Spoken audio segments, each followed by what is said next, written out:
Terror flooded Abeni's body as Kachi tore at her clothing with the rage of a man who saw her not as a wife, but as possession. "Kachi, please, stop!" she gasped, fighting him off with trembling arms. But he didn't. He ignored her pleas. Her tears, her pain. He took what he wanted, as if she had no voice, no right to say no. When he was done, he hovered over her broken frame, breathing heavily, and whispered coldly into her ear, "I own you, Abeni. Don't ever question me again. Your body belongs to me. You'll give me a child. That's the only reason you're here." It wasn't supposed to be like this. Abeni had always believed in love, the kind sung about in village songs, told in moonlight tales. She had dreamed of gentle hands, of whispered laughter, of a partner who saw her heart before her body. But reality came wearing a golden edbada and an expensive smile dot. It all began when Madame Adesua, her wealthy, estranged aunt, introduced her to Kachi, a powerful businessman in his 40s. Abeni had hesitated. He was nearly twice her age, and within just 4 weeks of meeting her, he had proposed. Everything moved like a whirlwind. Her aunt was ecstatic. "My child, do you think men like Kachi grow on trees?" Madame Adesua had sighed, her eyes shining with triumph. "He'll care for you, protect you, and your family will never suffer again." Abeni's parents, humble yam farmers from the quiet village of Akuro, were overjoyed. They saw the proposal not just as marriage, but as rescue. Their daughter would escape the cycle of hardship. And Kachi wasted no time fulfilling that promise. He built them a grand compound right in the heart of the village. Neighbors watched with wide eyes as bricks became walls and thatched dreams turned to marble floors. The family sang Kachi's praises as though he were sent by the gods themselves. At first, Abeni had felt hopeful. Kachi seemed charming. He brought her silks, gold, perfumes from faraway cities. He called her his queen. He would touch her cheek and say, "You were made for royalty." But the warmth faded. The night after their wedding, the man she knew disappeared. His touches grew cold. His presence loomed, silent and heavy. He spoke only when necessary, and when he did, his voice felt like a slap. Gone were the sweet words. Gone was the smile. Once, while serving him dinner, Abeni had gathered the courage to ask, "Kachi, have I done something wrong?" "You hardly speak to me anymore." He looked up from his plate, face unreadable. "Eat your food, nothing more." No emotion. No concern. The man who once held her hand now wouldn't look her in the eye. Desperate, she turned to Madame Adesua. "Auntie, I don't understand. He's changed. I feel like I don't even know him." But her aunt waved it away. "Marriage isn't always honey and sugar, Abeni. You'll adjust. Kachi is a good man. Do you know how many women pray for what you have? Don't be ungrateful." But deep in her chest, fear had already taken root. Kachi frightened her. Not in loud ways, but in quiet ones. In the way his eyes watched her like a hawk, in how his footsteps made her flinch, in how the house fell silent whenever he entered. And as the days crawled by, that fear only grew. Madame Adesua was a woman cloaked in secrets. Though part of the family, she had always remained distant, living in luxury while her relatives battled with poverty. Her estate in Amadou province was spoken of with awe. 2 grand mansions, separated by flowering courtyards and guarded by iron gates. Rumors swirled about how she had acquired her wealth, but no one truly knew. One cloudy afternoon, she beckoned Abeni into her part of the compound. "There's something I must show you," she said softly, leading her toward a side gate. "But you must promise me on your life that you'll never speak of this to anyone." Abeni blinked. "What is it, Auntie?" Adesua paused in front of the second mansion's grand doors. Her hand rested on the ornate iron handle. Her face, usually painted with confidence, now held something softer. "My children live here," she whispered. "Twins, a boy and a girl." Abeni stared at her, stunned. You have children?" Yes, she said, a thin line in her voice. But they were born different. My son is autistic. My daughter suffers from deep developmental delays. The world is not kind to children like them. Abeni's throat tightened. No one knows they exist. Not even your uncle. I've kept them hidden, safe from eyes that judge and tongues that wag. But who cares for them? Abeni asked gently. I have a live-in nurse. They are cared for, loved, but I will not parade them for pity. In this world, people see children like mine and call them curses. They whisper of punishments from the gods. I will not let my babies be reduced to superstition. Abeni nodded slowly, unsure of how to feel. She respected her aunt's pain, yet something gnawed at her. Why reveal this now, and why her? Still, she said nothing. She simply whispered, I won't tell a soul. But what Abeni didn't know, what she was never supposed to know, was that Kachi, the man she called husband, had once called Madame Adesu a lover. The story was only beginning. It had been 8 months since Abeni became Kachi's wife, yet not once had her body stirred with signs of pregnancy. At first, it hadn't worried her. She was still adjusting to married life, still trying to understand the man she now called husband. But with each silent moon that passed, an unspoken dread began to form inside her, like a stone growing heavier in her belly. What confused her most wasn't her own fear. It was Kachi's complete indifference. Not once did he ask if she was concerned. He never brought up doctors, never even touched the topic as though it meant anything at all. It was as if her ability to conceive was irrelevant, despite the fact that he had once said it was the very reason he married her.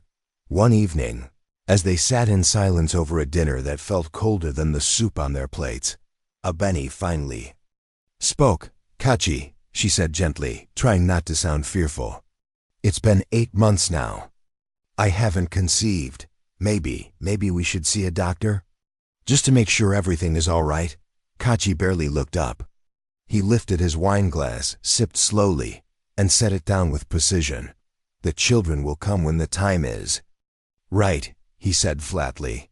No need to rush. Abeni bit her lip, disappointment swelling in her chest. But what if this is not something you need to worry about? He interrupted, and just like that, the conversation ended, slammed shut like every other time she'd tried to open a window into his world. It was always the same, clipped answers, flat tones, and eyes that refused to meet hers for too long. But it wasn't just the childlessness. It was everything. Kachi was never home. He was always traveling for business, disappearing for weeks at a time with no explanation. And when he was home, he brought silence and shadows with him. He had isolated her from everything and everyone she had once loved. When she once asked if her mother from Ikaro could visit for a few weeks, his answer came cold and swift. Your family needs to understand you're a married woman now, he had said. This is your home. You don't need distractions. Even friends were forbidden.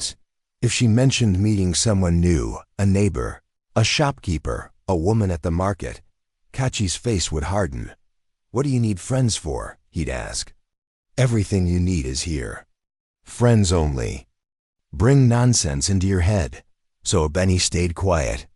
In the night, she lay awake staring at the ceiling, wondering what kind of life she had married into.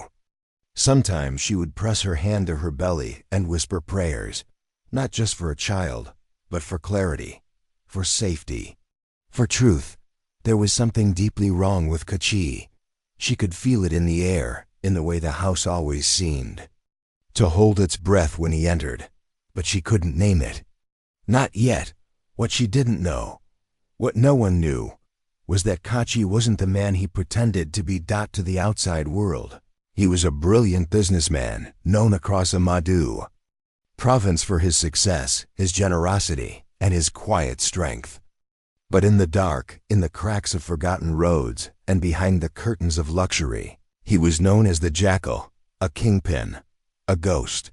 the most feared and untouchable figure in the underworld of human trafficking, kidnappings, and ritual sacrifice. He had built his empire since he was 20 years old, preying on desperate families, luring young girls with promises of scholarships, jobs, and easy riches.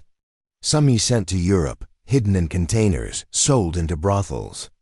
Others, the special ones, he handed to ritualists for sacrifices, payments for more power, more protection, more wealth. No authority had ever touched him.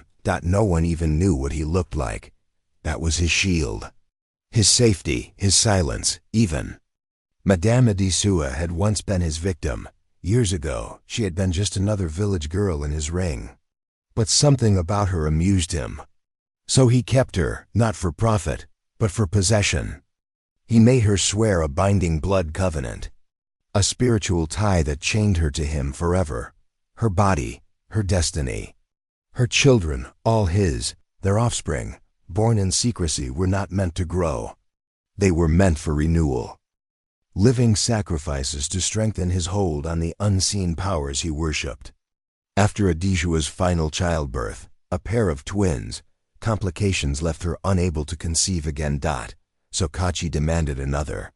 "Bring me a relative," he had told her once, voice like ice. "Someone young. Someone who can carry more life into my hands. I need new blood. I need strength." That relative was Abeni. She didn't know it, but she was never chosen for love. She was chosen to be a vessel. One night, Abeni awoke from a nightmare, her breath short, her body damp with sweat. In the dream, she was tied to the bed. Kachi stood over her, eyes dark and empty, a curved blade in his hand. She tried to scream, but her mouth wouldn't open. She tried to move, but her limbs were paralyzed. The blade came down slowly, then suddenly toward her belly. She woke with a jolt, heart hammering. It was just a dream, she told herself. A terrible dream. But the fear didn't leave. It lingered like smoke that wouldn't clear. She tried to shake it off, filling her day with routine. But something in her spirit whispered, "Be careful." Then one sunny afternoon, her life shifted again, this time in a softer way. She was in a supermarket, reaching for a tin of evaporated milk, when her hand bumped into another. "Oh, I'm sorry," Abeni said quickly. The woman beside her smiled, a warm, open smile that felt like sunlight on her skin. "No worries, looks like we have the same taste." They laughed. "I'm Joy," the woman said, reaching out her hand. "Abeni." That was all it took. One conversation turned into many. By the time they left the store, they had exchanged numbers. And for the first time in months, Abeni felt seeing Joy was different from anyone she'd met. Funny, kind, the kind of woman who made you forget your loneliness. They texted every day, talked for hours, about everything and nothing. Everything, except Abeni's marriage. That part she kept locked tight. Joy invited her out often, but Abeni always had to decline. She made excuses. Kachi would never allow it. So their friendship lived in quiet moments, in grocery store aisles, in whispered phone calls, in secret laughs sent through text messages.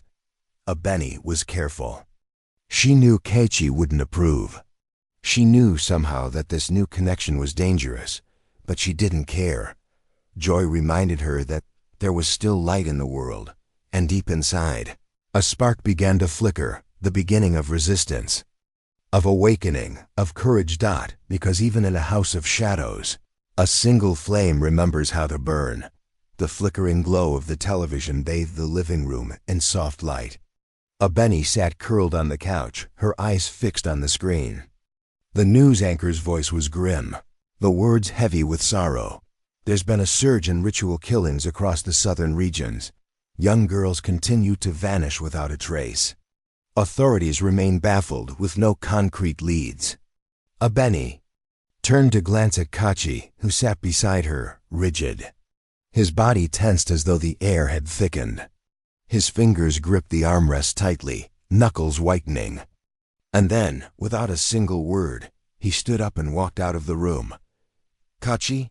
she called after him. No answer. No pause. He vanished down the hallway. She turned back to the screen just as a sequence of missing girls' images flashed across. Each face a painful reminder of someone's daughter, someone's sister. A cold wave slid down her spine. Why had he reacted like that? For the first time, Abeni allowed herself to fully feel the fear that had been whispering in the corners of her soul for months. Something was wrong with her husband. Deeply, terribly wrong. The next afternoon, as the mansion sat in heavy silence, Abeni found herself sitting alone in the living room, lost in thought. Her heart was heavy with confusion. How had she let herself fall into this? How had she agreed to marry a man she barely knew, and so quickly? The unease gnawed at her chest tight with determination. She went into their bedroom. Her hands moved fast, as though her body had made a decision before her mind had caught up. She pulled open drawers, rummaged through cabinets, scanning for anything that might explain who Kachi truly was. Then her eyes landed on the wardrobe, dragging the chair across the marble floor. She climbed up and reached toward the top shelf. Her fingers brushed against something firm, a leather briefcase shoved far into the corner. Heart pounding, she pulled it down and set it gently on the bed. She stared at it. One deep breath. Two. Then she unlatched it. Inside were neat stacks of aged newspaper clippings. Every single one had the same title stamped boldly at the top: "The Jackal Still." At large. Her fingers trembled as she flipped through them. Stories of kidnappings, of girls vanishing from marketplaces, of ritual sites discovered with unspeakable horrors, all pointing to a faceless man, a phantom who'd eluded authorities for years, a kingpin, a monster. Abeni's mouth went dry. Could it be? She grabbed her phone and began snapping pictures of the articles. Without wasting a second, she forwarded them all to Joy. Across town, Joy sat beside her husband, Detective DeLu, sipping tea when her phone buzzed with multiple images. "You need to see this," she whispered, handing it to him. DeLu's eyes narrowed as he scrolled through the screenshots. His breath caught. "Where did she find these?" he asked. "In their house," Joy whispered. "Inside Kachi's things." DeLu exhaled sharply. "We've been chasing this man for a decade. Always a ghost, always one step ahead." He leaned back, his mind racing. A year ago, a girl had escaped from one of the trafficking rings. She'd seen the Jackal once, never his full face, but enough to provide haunting details. Since then, the girl had been hidden under protection, her identity sealed to keep her safe. And now they had something. Joy and DeLu quickly arranged a plan. A few days later, Joy invited Abeni over under the pretense of hosting lunch. Abeni lied to Kachi, telling him she was visiting Madame Avisua. She dressed modestly and left the house, her heart full of questions she dared not voice. When she arrived, DeLu didn't waste time. "Abeni," he said gently but firmly, "we need your help. What you found, it's linked to a man we've been tracking for years. We believe your husband may be the Jackal." Abeni's breath hitched. "What do you need me to do?" she asked, her voice barely above a whisper. DeLu opened a velvet box and pulled out a tiny chip. "This is a bug. If you can slip it into his phone, we'll be able to monitor his conversations." Abeni stared at it. Her hands suddenly felt cold. That's dangerous," she whispered. "If he finds out." "I know," DeLu said gently. "But it may be our only chance. You're the only one close enough. If we wait too long, more girls may disappear."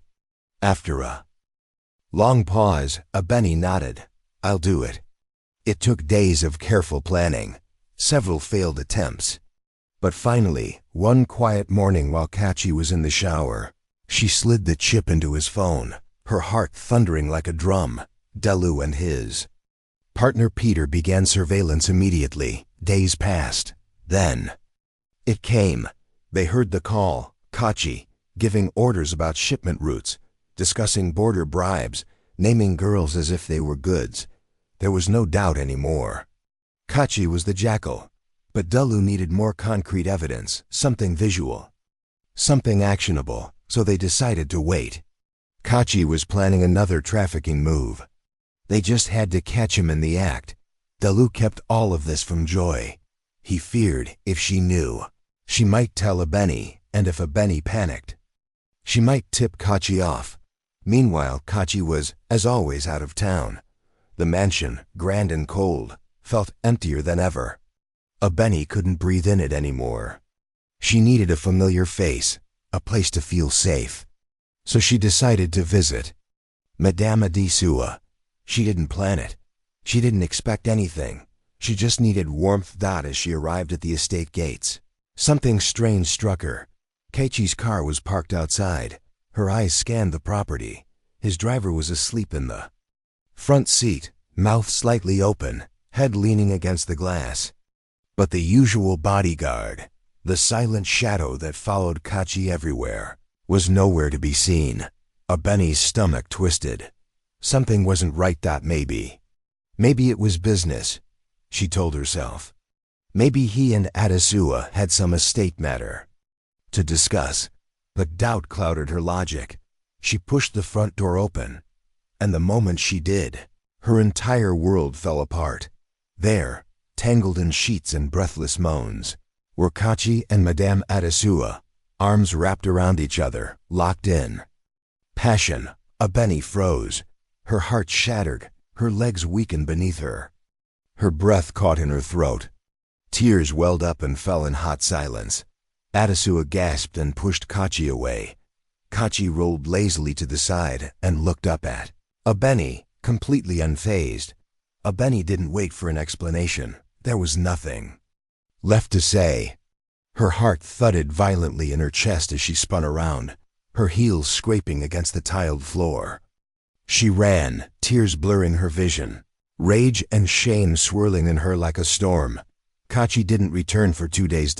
And when he did, when he finally walked through the grand doors of their mansion, he looked as indifferent as ever, as if nothing had happened. His shirt was pressed. His shoes gleamed. His eyes held that same coldness Abeni had once mistaken for mystery. She stood in the center of the living room, fists clenched, waiting for him. "Kachi," she said, her voice trembling with fury. I saw you with my aunt." His eyes met hers, void of remorse. "How could you?" she whispered, her voice cracking. "With my own blood? With the woman who raised me?" Kachi didn't even flinch. "You'll learn," he said calmly, "to keep your mouth shut." "I deserve an explanation," she cried. What kind of husband does that?" Suddenly, his eyes darkened. Before she could move, he crossed the room in 2 strides, grabbed her wrist, and yanked her toward him. Panic surged through her. She fought, kicked, screamed his name, begged. But he didn't listen. He tore at her clothes with brutal force. "Kachi, stop, please!" But he was deaf to her cries. He took what he wanted, again using her body, like it was nothing more than a vessel. Her pain didn't matter. Her tears were meaningless. When he was done, he leaned down, breath hot against her ear. "I own you, Abeni," he whispered coldly, "just like I owned Adesua. You will carry my child. That's the only reason you're here." Then he stood, straightened his shirt, and walked out of the room, leaving her crumpled and shaking on the cold floor. Across the city, Detective Dalu and his task force had everything they needed. The listening device Abeni had placed had done its job. Kachi's next trafficking operation was scheduled. His routes were mapped. His men, a driver, 4 armed escorts, and even 2 bribed police officers, had been tracked. Dalu's team spread out, forming a web across the key transport points. When the truck rolled down the back road toward the eastern border, they struck. The operation was swift. The guards were overpowered, the corrupt officers detained, and inside the truck, 45 terrified young girls, faces pale, eyes empty. Some no older than 12. They had been drugged, gagged, and packed like cargo. Later that evening, Kachi was arrested. He didn't struggle. He didn't resist. As they cuffed him, he smiled darkly. "You think this ends with me?" he said quietly. "You have no idea how deep this goes." Delu shoved him toward the waiting police van. "We'll see," he replied coldly. The interrogations were relentless, and slowly, the empire began to crumble. 4 prominent politicians, 3 high-ranking police officers, and most chillingly, a powerful witch doctor who was said to control Kachi's blood rituals. The politicians were dragged into courtrooms. The officers were unmasked and imprisoned. But the witch doctor, he vanished. Gone like smoke. After Kachi's arrest, Abeni received a phone call from a number she didn't recognize. She hesitated before answering. It was Madame Adesua. "Abeni," she said, voice barely audible. "Please, I need to see you. I need to explain." Abeni's grip on the phone tightened. "After everything?" she snapped. "You think I want to hear your lies now?" "She's reaching out." "For a reason," Joy told her gently later that day. "Maybe it's not what you think." Reluctantly, Abeni agreed. When she arrived at Adesua's house, she was shocked by what she saw. Her once proud aunt looked hollow, a ghost of her former self. Her makeup was smeared, her clothes hung loose on her frame, her eyes red from endless tears. "You were never meant to be part of this," Adesua whispered, eyes downcast. "Part of what?" Abeni demanded. "Trafficking? Child sacrifices? Secrets wrapped in blood?" Adesua nodded slowly. "I was taken when I was 18, she said. A freshman at university. My friends and I went to a party. The men we met, they weren't who they claimed to be."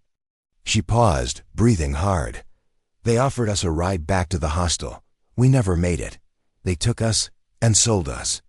Abeni stared at her, stunned. "Some of my friends were sent to Nira for prostitution," she continued. "One of them was killed, sacrificed, and me." Her voice trembled. "Kachi kept me for himself. He forced me into a blood covenant. Said if I ever spoke of what happened, I would die instantly. That's how he controls them, with fear and ancient oaths." Tears slipped from Abeni's eyes. "And the twins?" She whispered. "They are his," Adesua said. "His blood, his offerings, their condition. That was part of the price. And you were meant to bring him more. More children, more power." Abeni covered her mouth, fighting the scream inside her. "I don't even know what to say." "Just say you forgive me," Adesua whispered, broken. "Please, Abeni. I didn't know how else to stop him." Abeni wiped her face. "I forgive you," she said shakily. "But I want nothing to do with you again." Adesua nodded slowly. "That's fair." Hours later, Madame Adesua was found dead in her home. Some said it was suicide. Others whispered that the blood covenant had finally taken its toll. Either way, the silence she left behind was deafening. The government seized every asset tied to Kachi's name: homes, cars, offshore accounts. The trial was swift.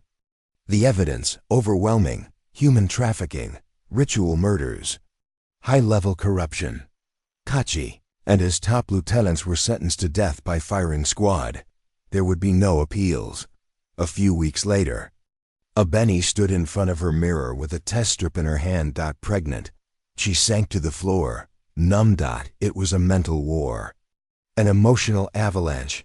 She didn't know what to do. This child, it was a product of violence, of betrayal, of evil. She made an appointment to terminate the pregnancy.